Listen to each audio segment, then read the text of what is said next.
Oh, hi guys and girls, Emma again. Welcome back to the spare room.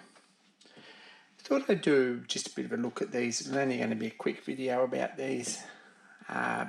This is a pattern that I offered to do for my friend Clarke Easterling at Winning Hill Foundry, who's going to Good of the Land Fest at the end of the month and had promised or had been asked to cast an anvil in iron as a giveaway, but never had time to do a pattern. So I've jumped in and done it.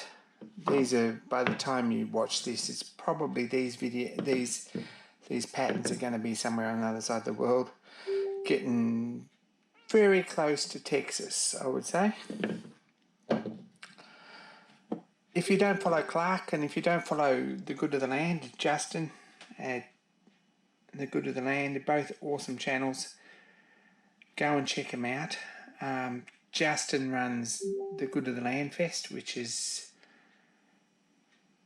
starting to be a fairly big event in the YouTube calendar, so it might be a good fun thing to look out if you're in the southern states of the USA. Anyway, I made these up. This is MDF on here, just 6mm MDF, and I cut them to shape, which seemed to be the easy way to do it because it is an unusual shape. Then I glued 3 pieces of pine on here and plywood. 1, 2, 3. Thanks Matty Johnson for sending them, part of a packing crate. And shaped them up a bit more.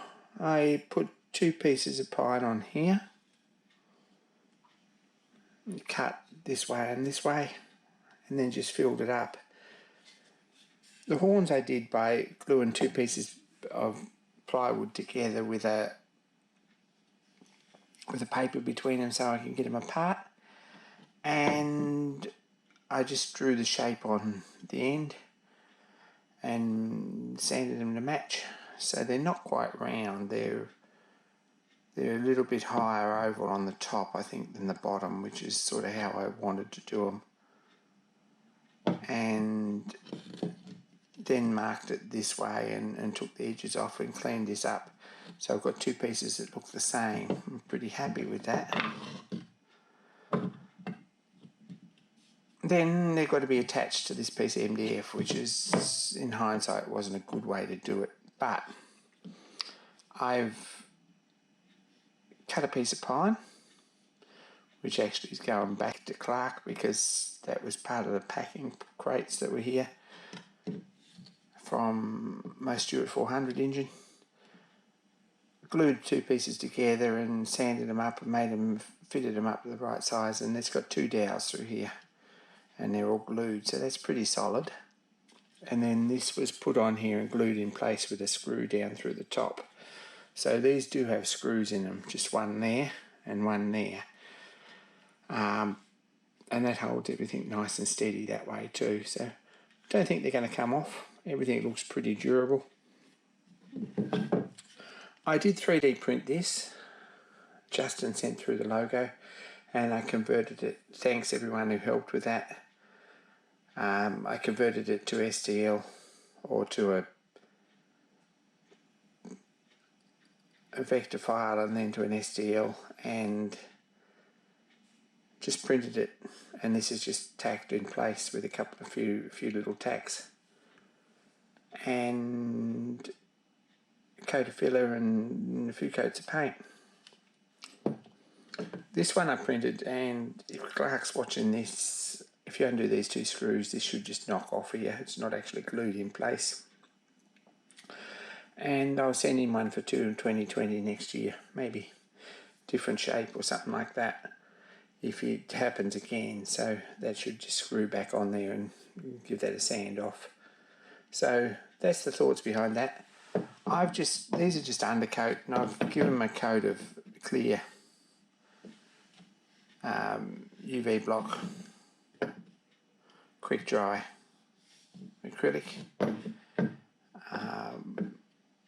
They dried off pretty quick, so it didn't take long. Anyway, check out some of the other creators who are going to be at Good of the Land Fest. I know Stan Zinkowski is heading that way, and Quinn Dunkey at Blondie Hacks. Clarke Easterling at Windy Hill. Gary Cood, I think, is going to be there.